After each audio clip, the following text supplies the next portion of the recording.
আসসালামু আলাইকুম বন্ধুরা, তোমরা সকলে কেমন আছো? আশা করি অনেক ভালো আছো। তো আজকে আমরা পড়ব হচ্ছে ক্লাস 8-এ বাংলা বইয়ের দ্বিতীয় অধ্যায়, অর্থাৎ প্রমিত বলে প্রমিত লিখি, এটি আজকে আমরা পড়ব। তো আজকে আমরা যে বিষয়টি পড়ব সেটা হচ্ছে প্রথম পরিচ্ছদ ধ্বনি উচ্চারণ দ্বিতীয় অধ্যায়ে। তো প্রথমে আছে উচ্চারণ ঠিক রেখে কবিতা পড়ি। আবু জাফর উবাইদুল্লাহ লিখেছেন এই কবিতাটির নাম হচ্ছে মাগো ওরা বলে। তো আবু জাফর উবাইদুল্লাহ জন্মগ্রহণ করেন 1934 সালে এবং মৃত্যুবরণ করেন 2001 সালে। বাংলাদেশের একজন বিশিষ্ট কবি হচ্ছেন তিনি। তার উল্লেখযোগ্য কবিতার বইয়ের মধ্যে রয়েছে সাত নরিহার, আমি কিংবদন্তির কথা বলছি ইত্যাদি। নিচে কবিতাটি ভাষা আন্দোলন বিষয়ক একটি বহুল পঠিত কবিতা দেওয়া হলো, তোমরা সেটা পড়বে। আর এই কবিতাটি সাত নরিহার কাব্যগ্রন্থ থেকে নেওয়া হয়েছে। কবিতাটি প্রথমে সবরে পড়বে, এরপর সবরে পাঠ করবে এবং সবারের সঙ্গে আলোচনা করবে, আর হচ্ছে ধ্বনির উচ্চারণে সতর্ক থাকবে। তো আসো আমরা মাগো ওরা বলে আবু জাফরের এই কবিতাটি একটু পড়ি। তো কবিতায় আছে, কুমড়ো ফুলে ফুলে নুয়ে পড়েছে লতাটা, সজনে ডাঁটায় ভরে গেছে গাছটা, আর আমি ডালের বড়ি শুইতে রেখেছি, খোকা তুই কবে আসবি, কবে ছুটি। চিঠিটা তার পকেটে ছিল, ছেঁড়া আর রক্তে ভেজা। মাগো ওরা বলে সবার কথা কেড়ে নেবে, তোমার কোলে শুয়ে গল্প শুনতে দিবে না, বলো মা তা কি হয়। তারপরে আছে, তাই তো আমার দেরি হচ্ছে, তোমার জন্য কথার ঝুড়ি নিয়ে তবেই না বাড়ি ফিরব। লক্ষ্মীমা রাগ করো না, মাত্র তো আর কটা দিন, পাগল ছেলে, মা পড়ে আর হাসে, তোর উপরে রাগ করতে পারি। নারিকেলের চিড়ে কুটে উরকি ধানের মুরকি ভাজে, এটা সেটা আরো কত কি, তার খোকা যে বাড়ি ফিরবে ক্লান্ত খোকা। কুমড়ো ফুল শুকিয়ে গেছে, ঝরে পড়েছে ডাটা, পুইলতাটা নেতানু, খোকা এলি, ঝাপসা চোখে মা তাকায় উঠোনে উঠোনে, যেখানে খোকার সব শকুনেরা ব্যবচ্ছেদ করে। এখন মার চোখে চৈত্রের রোদ পুড়িয়ে দেয় শকুনিদের, তারপর দাওয়ায় বসে মা আবার ধান ভানে, বিন্নি ধানের খই ভাজে, খোকা তার কখন আসে। এখন মার চোখে শিশির ভরে, স্নেহের রোদে ভিটে ভরেছে। তো আমরা হচ্ছে এই কবিতাটি মাগো ওরা বলে এই কবিতাটি পড়লাম। এই কবিতাটিতে বলা হয়েছে যে মা হচ্ছে তার ছেলের জন্য অপেক্ষা করছেন, তার ছেলের জন্য অনেক কিছু হচ্ছে রেখেছেন, যেমন হচ্ছে কুমড়ো রেখেছেন, তারপর হচ্ছে কুমড়ো গাছের লতা, সজনে ডাঁটা, তারপর হচ্ছে ডালের বড়া ইত্যাদি তিনি রেখেছেন। যে চিড়ে কুটছেন, তারপরে মুড়ি ভাজছেন, খই ইত্যাদি সব কিছু তিনি তার ছেলের জন্য জোগাড় করে রেখেছেন, কিন্তু তার ছেলে আসে না। তো আমরা এখন পড়বো হচ্ছে শব্দার্থটি। উরকি ধান এক রকমের ধান, কথার ঝুড়ি অনেক কথা, ঝাপসা চোখে স্পষ্ট দৃষ্টিতে, ডালের বড়ি ডাল দিয়ে বানানো ছোট বড়া, দাওয়া ঘরের বারান্দা, নারিকেলের চিড়ার মতো বানানো নারিকেলের টুকরো। তারপরে আছে নুয়ে পড়া, ঝুলে পড়া, বিন্নি ধান এক রকম ধান, ব্যবচ্ছেদ, কাটাছেঁড়া, ভিটে বাসস্থান, মুরকি গুড় দিয়ে মাখানো খই। তারপরে আছে সব মৃত দেহ। তো এখন আমরা পড়ব হচ্ছে যে ধ্বনির কম্পন মাত্রা ও বায়ুর প্রবাহ অনুযায়ী ব্যঞ্জন ধ্বনি। তো এখানে আছে ধ্বনির কম্পন মাত্রা অনুযায়ী বিভাজন। ব্যঞ্জন ধ্বনি উচ্চারণের সময়ে স্বরযন্ত্রে বায়ুর কম্পনে কম বেশি হওয়ার ভিত্তিতে ব্যঞ্জন ধ্বনিকে দুই ভাগে ভাগ করা যায়। তো ব্যঞ্জন ধ্বনিকে কই ভাগে ভাগ করা যায়? ব্যঞ্জন ধ্বনিকে হচ্ছে দুই ভাগে ভাগ করা যায়, একটা হচ্ছে ঘুষ এবং আরেকটা হচ্ছে অঘুষ। তো এখন আমরা পড়ব হচ্ছে অঘুষ আর ঘুষ ব্যঞ্জন।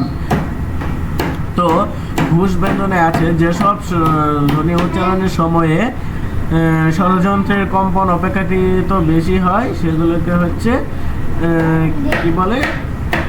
ঘুষ স্বরধ্বনি ব্যঞ্জনধ্বনি বলে, ঘুষ ব্যঞ্জনধ্বনি বলে, ঘুষ ব্যঞ্জনধ্বনি বলে, যেগুলো অপেক্ষাকৃত বেশি কম্পন সৃষ্টি করে কোথায়? স্বরযন্ত্রে।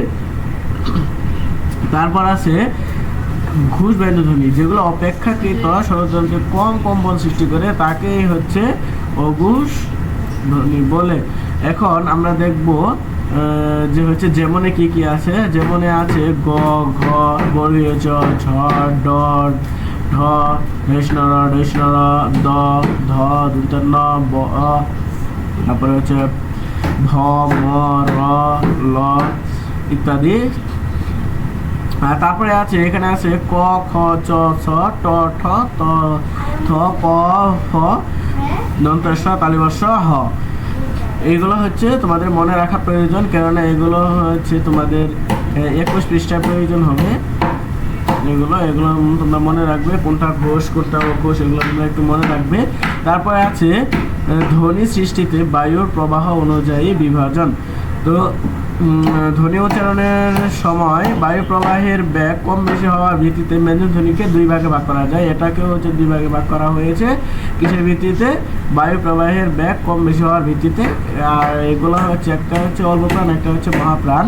তো অল্প প্রাণের মধ্যে আছে যেসব হচ্ছে ধ্বনি উচ্চারণের সময়ে ফুসফুস থেকে নির্গত বায়ু প্রবাহের মাত্রা অপেক্ষাকৃত কম হয় সেগুলো অল্প স্বরধ্বনি। আর এগুলো হচ্ছে যেগুলো মহাপ্রাণ ব্যঞ্জনধ্বনি সেগুলো হচ্ছে অপেক্ষাকৃত বেশি হচ্ছে বাতাস, ফুস থেকে বাতাস নির্গত হয়। আর ওগুলো যেমন হচ্ছে এগুলো। তো এখন আমরা 20 পৃষ্ঠাটা শেষ করলাম। এখন আমরা পড়ব হচ্ছে এই 21 পৃষ্ঠা। তো 21 পৃষ্ঠা পড়ার জন্য হচ্ছে আমরা এটা আগে প্রথমে পড়ি 2.1.1 অর্থাৎ 2.1.1 আমরা এখন পড়ব। তো এখানে আছে কম্পন মাত্রা ও বায়ু প্রবাহ অনুযায়ী ধ্বনির উচ্চারণ। আর এগুলো এখানে দেওয়া আছে মাগো ওরা বলে এই কবিতা থেকে কিছু শব্দ তোমাদের এই যে এখানে নিচে দেওয়া আছে। তোমাদের এগুলো হচ্ছে কি করতে হবে? লাল চিহ্নিত করা হচ্ছে ব্যঞ্জনগুলো, এই যে লাল চিহ্নিত করা এই ব্যঞ্জন যেগুলো আছে এগুলো হচ্ছে তোমাদের কি করতে হবে? বৈশিষ্ট্যগুলো যাচাই করতে হবে এবং এই যে ছকে লিখতে হবে। তো তারপরে আছে কাজ শেষে সহপাঠীদের সঙ্গে উত্তর মিলিয়ে নেবে, আলোচনা করবে এবং প্রয়োজনে সংশোধন করে নেবে। নিচে 2টি উত্তর করে দেওয়া হলো। তো এখানে হচ্ছে তোমাদের জন্য 2টি উত্তর করে দেওয়া আছে। আর এখন আমরা দেখব হচ্ছে এগুলোই, তোমাদের সুবিধার্থে আমি আগে থেকে একটু লিখে রেখেছি। তো কুমড়োর কটা হচ্ছে কি? অঘোষ অল্প প্রাণ স্বরধ্বনি। আর ফুলের ফ হচ্ছে অঘোষ মহাপ্রাণ স্বরধ্বনি। এখন কথা হচ্ছে তোমরা কিভাবে বুঝবে যে কুমড়োর ক এবং ফুলের ফ বা ক আর ফ কিভাবে হচ্ছে অঘোষ অল্প প্রাণ এবং অঘোষ মহাপ্রাণ স্বরধ্বনি হলো। তো এটা বোঝার জন্য আমাদের প্রথমে যেতে হবে উপরে, এখানে ক আছে। তো আমরা দেখব কোথায় ক আছে। ক আছে যে অঘোষ ব্যঞ্জনধ্বনিতে আছে। আর অল্প প্রাণে কি আছে? হ্যাঁ আছে। সুতরাং এটা সত্য যে অঘোষ অল্প প্রাণে ক আছে, সুতরাং এটা অঘোষ অল্প প্রাণ হবে। আর ফ হবে এখানে দেখো ফ কোথায় আছে? এখানে যে মহাপ্রাণ ব্যঞ্জনধ্বনিতে আছে না, নেই। অল্প প্রাণ ব্যঞ্জনধ্বনিতে আছে না, মহাপ্রাণ ব্যঞ্জনধ্বনিতে আছে, অল্প প্রাণ ব্যঞ্জনধ্বনিতে নেই ফ। আর হচ্ছে অঘোষ ব্যঞ্জনধ্বনিতে আছে, সুতরাং এটা কি হবে? অঘোষ মহাপ্রাণ ব্যঞ্জনধ্বনি, যেটা এখানে দেওয়া আছে। তো আমরা হচ্ছে একে একে সবগুলো সলভ করব। তো আমরা হচ্ছে প্রথমেই এই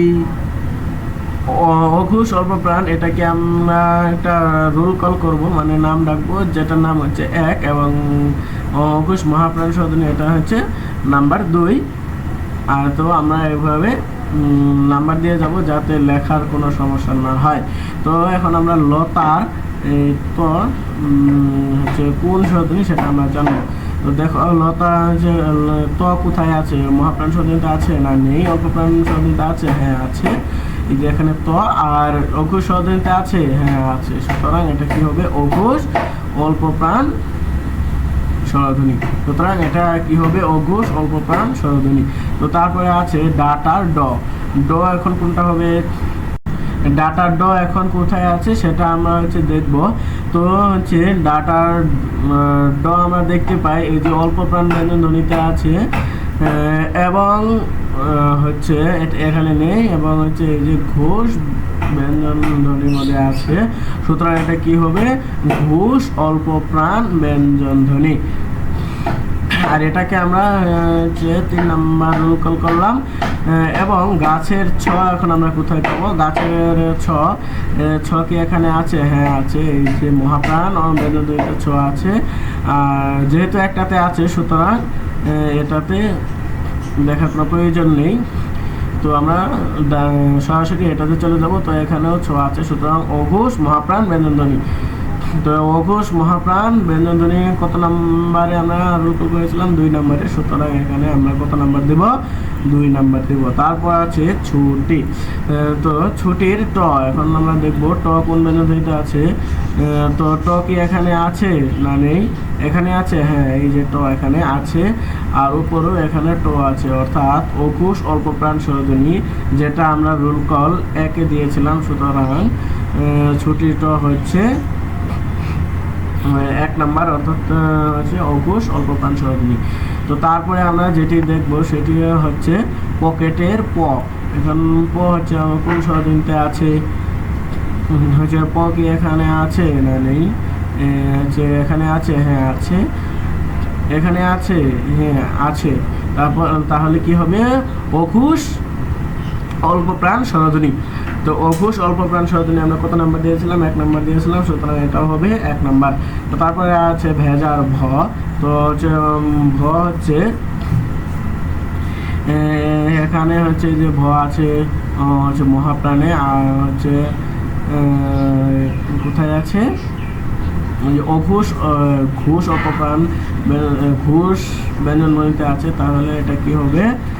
ঘোষ মহাপ্রাণ ব্যঞ্জন ধ্বনি হবে। তারপরে আছে দেরির দ। দেরির দ হচ্ছে কত নম্বরে আছে? এখানে কি দ আছে না নেই? এখানে দ আছে, হ্যাঁ আছে, মানে অল্প প্রাণ। তারপরে হচ্ছে এখানে আছে কিনা, এই যে এখানে আছে ঘুষে আছে, তার মানে ঘোষ অল্প প্রাণ ব্যঞ্জন ধ্বনি। সুতরাং ঘোষ অল্প প্রাণ ব্যঞ্জন ধ্বনিটা আমরা 3 নাম্বার রুল কল করেছিলাম, সুতরাং এখানে আমরা 3 দিয়ে দিলাম। তারপরে আছে কথার থ। তো কথার থ হচ্ছে, থ কোথায় আছে? থ আছে যে এখানে, তারপর আছে যে এখানে, সুতরাং এটা অঘোষ কি হবে? অঘোষ মহাপ্রাণ স্বরধ্বনি। সুতরাং আমরা এখানে দিয়ে দিব যে কথার থ কত নম্বর? অঘোষ মহাপ্রাণ। অঘোষ মহাপ্রাণ আমরা কত দিয়েছিলাম? 2 দিয়েছিলাম, তাই এখানে 2 দিয়ে দিলাম। আমি একটু তোমাদের জন্য তাড়াতাড়ি করছি যাতে ভিডিওটি বেশি লং না হয়ে যায়, তোমরা একটু ভালো করে বুঝে নিবে আর কি। তো পাগলের গ। পাগলের গ হচ্ছে এখন কত নম্বরে আছে? গ হচ্ছে যে অল্প প্রাণে আছে, আর হচ্ছে এই যে ঘোষ ব্যঞ্জনে আছে, সুতরাং ঘোষ অল্প প্রাণ। তো হচ্ছে ঘোষ অল্প প্রাণ হচ্ছে আমরা 3 নাম্বার দিয়েছিলাম, তাই এখানে 3 নাম্বার দিলাম। তারপরে আছে মুরকি বৈষ্ণব র। বৈষ্ণব র কত নাম্বারে আছে? যে বৈষ্ণব আছে যে এখানে অল্প প্রাণ অ্যান্ড কোথায় আছে, এবং যে ঘোষের বৈষ্ণব আছে, সুতরাং এটা কি হবে? ঘোষ অল্প প্রাণ ব্যঞ্জন, যেটা আমরা এই যে এখানে 3 নাম্বার রুল কল করেছিলাম সেটা আমরা এখানে দিয়ে দিয়েছি। তো আমরা কি করলাম? এই 21টা হচ্ছে পড়ে নিলাম। এভাবে হচ্ছে আমাদের 17, 18, 19, 20, 21 আমরা 5টি পৃষ্ঠা পড়ে নিলাম। তো আশা করি তোমাদের এই 5টি পৃষ্ঠা ভালোভাবে বুঝেছ। 17 থেকে পড়েছি। আর বিশেষ করে তোমরা হচ্ছে এই 21 পৃষ্ঠার যে শক্তি আছে এটা বুঝতে পেরেছ।